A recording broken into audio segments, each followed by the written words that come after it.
नाजरीन आदाब, आप देख रहे हैं जी मीडिया। कलबुर्गी में एक सादा सालगिरह की तकरीब इंसानी दोस्ती और समाजी खिदमत की खूबसूरत मिसाल बन गई। गजानन देशपांडे ने अपनी 39वीं सालगिरह किसी शानदार तकरीब के बजाय हाईकोर्ट के करीब वाक़ बेसहारा अफराद के निगहदाश्त के मरकज़ में मुकीम अफराद के साथ बनाकर माशरे को एक मुस्बत पैगाम दिया।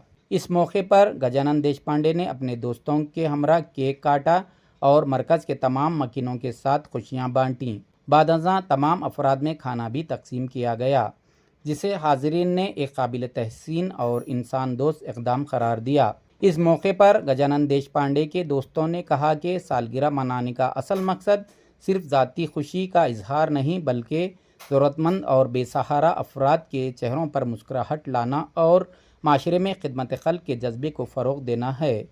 इन्होंने कहा कि इस तरह की तक़रीबात दूसरों को भी समाजी खिदमत के लिए आगे आने की तरग़ीब देती है। तक़रीब में गजानन देशपांडे के दोस्तों, खैरखाहों और निगहदाश्त मरकज़ के अमले ने शिरकत की और इन्हें सालगिरह की मुबारकबाद पेश करते हुए इस फलाही इक़दाम को सराहा। इस मौके पर विनोद पाटिल, शशि द्राविड़, गुरुराज कुराली, पवन ओडोरू, उमर शहबाज, अखिल, मुबीन, किरण, सचिन सागर, पवन समेत दीगर दोस्त और नौजवान बड़ी तादाद में मौजूद थे। देखिए इस प्रोग्राम की कुछ झलकियाँ। मज़ीद अपडेट हासिल करने के लिए हमारे चैनल जी मीडिया को सब्सक्राइब करें, वीडियो को लाइक और शेयर करें। मैं Mohammed Irshad, Zee media, Gulbarga. Manur Multi-Speciality Hospital, most advanced trauma care center in Kalburgi.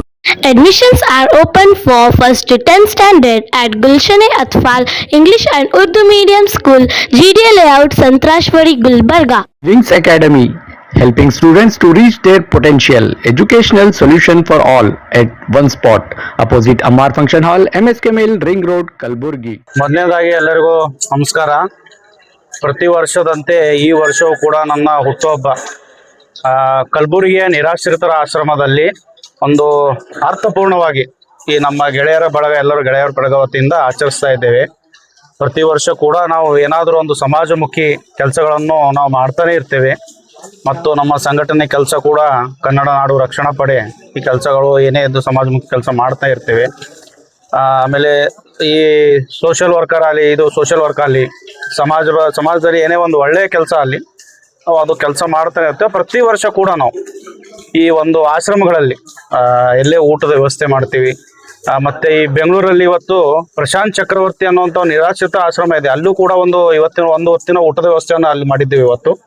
ಹಾಗೂ ಇಲ್ಲಿ ಸಹ ಈ ನಿರಾಶ್ರಿತರ ಆಶ್ರಮದಲ್ಲಿ ಒಂದು ಹೊತ್ತಿನ ಊಟವನ್ನು ನಮ್ಮ ಈ ಗೆಳೆಯರ ಬಳಗದ ವತಿಯಿಂದ ಎಲ್ಲರೂ ಕೂಡಿ ಈ ಒಂದು ಕಾರ್ಯಕ್ರಮ ಆಯೋಜಿಸಿದ್ದಾರೆ.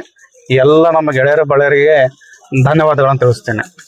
ಎಲ್ಲ ಯುವಕರಿಗೆ ಹೇಳೋದಿಷ್ಟೇ, ನೀವು ಏನೇ ಒಂದು ಹುಟ್ಟುಹಬ್ಬವನ್ನು ಆಚರಿಸ್ಬೇಕಾದ್ರೆ ಈ ನಿರಾಶ್ರಿತರ ಆಶ್ರಮದಲ್ಲಿ ಹುಟ್ಟುಹಬ್ಬ ಆಚರಿಸಿ.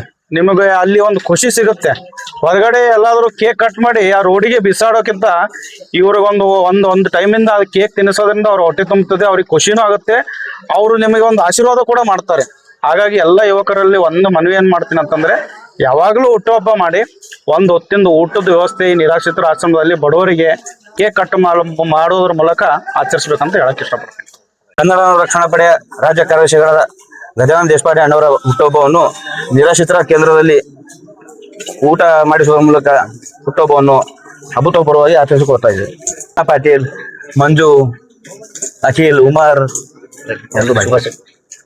ಗಜಾನನ ದೇಶಪಾಂಡೆ ಅವರಿಗೆ ಹುಟ್ಟುಹಬ್ಬದ ಶುಭಾಶಯಗಳು. ವಿನೋದ್ ಪಾಟೀಲ್, ಜಿಲ್ಲಾಧ್ಯಕ್ಷರು, ಕಲಬುರಗಿ. ನಮ್ಮ ಆತ್ಮೀಯ ಸ್ನೇಹಿತರು ಹಾಗೂ ಕನ್ನಡ ನಾಡು ರಕ್ಷಣಾ ಪಡೆಯ ರಾಜ್ಯ ಕಾರ್ಯದರ್ಶಿಗಳಾದಂಥ ಶ್ರೀಯುತ ಸನ್ಮಾನ್ಯ ಶ್ರೀ ಗಜಾನನ ದೇಶಪಾಂಡೆ ಅವರ 39ನೇ ಹುಟ್ಟುಹಬ್ಬದ ಅಂಗವಾಗಿ ಇವತ್ತಿನ ದಿನ ನಾವು ಅವ್ರ ಗೆಳೆಯರ ಬಳಗ ಸೇರ್ಕೊಂಡು ಹಾಗೂ ನಮ್ಮ ಕನ್ನಡ ನಾಡು ರಕ್ಷಣಾ ಪಡೆಯ ಸಮಸ್ತ ಕಾರ್ಯಕರ್ತರು ಸೇರ್ಕೊಂಡು ಇವತ್ತ ನಿರಾಶ್ರಿತರ ನೆಮ್ಮದಿ ಕೇಂದ್ರದಲ್ಲಿ ಒಂದು ನಿರಾಶ್ರಿತರ ಜೊತೆ ಇವತ್ತು ನಾವು ಒಂದು ರಾತ್ರಿಯ ಊಟವನ್ನು ಮಾಡೋದ್ ಮುಖಾಂತರ ಸರಳವಾಗಿ ಅವ್ರ ಹುಟ್ಟುಹಬ್ಬವನ್ನು ನಾವು ಆಚರಣೆ ಮಾಡಿದ್ದೇವೆ. ಈ ಸಂದರ್ಭದಲ್ಲಿ ಅವರು ಸಮಾಜ ಸೇವೆ ಪ್ರತಿನಿತ್ಯ ನಡೀತಾ ಇದೆ.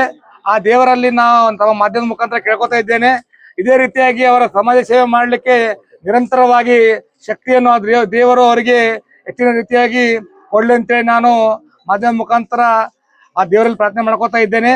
ಅದೇ ರೀತಿಯಾಗಿ ಅವರು ಸತತವಾಗಿ ಸಮಾಜ ಸೇವೆ ಮಾಡ್ಕೊಂಡು ಬಂದಿದ್ದಾರೆ. ಆ ಒಂದು ನಿಟ್ಟಿನಲ್ಲಿ ಮುಂದಿನ ದಿನಗಳಲ್ಲಿ ಅವರು ರಾಜಕೀಯವಾಗಿ ಕೂಡ ಬರಬೇಕು. ರಾಜಕೀಯದಲ್ಲಿ ಕೂಡ ಅವರು ಉನ್ನತ ಹುದ್ದೆಗಳನ್ನು ಅಲಂಕರಿಸಬೇಕಂತ ನಮ್ದೊಂದು ಆಸೆ ಇದೆ. ಮುಂಬರುವ ದಿನಾಂತಗಳಲ್ಲಿ ಅವರ ಸಮಾಜ ಸೇವೆಯನ್ನು ಮೆಚ್ಚಿ ಈಗಾಗಲೇ ಬಹಳಷ್ಟು ಪಕ್ಷದವರು ಅವರಿಗೆ ಆಮಂತ್ರಣ ನೀಡ್ತಾ ಇದ್ದಾರೆ. ಅವರು ಇಲ್ಲಿವರೆಗೂ ಕೂಡ ಯಾವುದೇ ಪಕ್ಷದ ಇನ್ನು ಗುರುತಿಸಿಕೊಂಡಿಲ್ಲ. ಕಾರಣ ನಿರಂತರವಾಗಿ ಸಮಾಜ ಸೇವೆಯನ್ನೇ ಅವರು ಜನಸೇವೆ ಅಂತೇಳಿ ಮಾಡೋ ಬಂದಿದ್ದಾರೆ.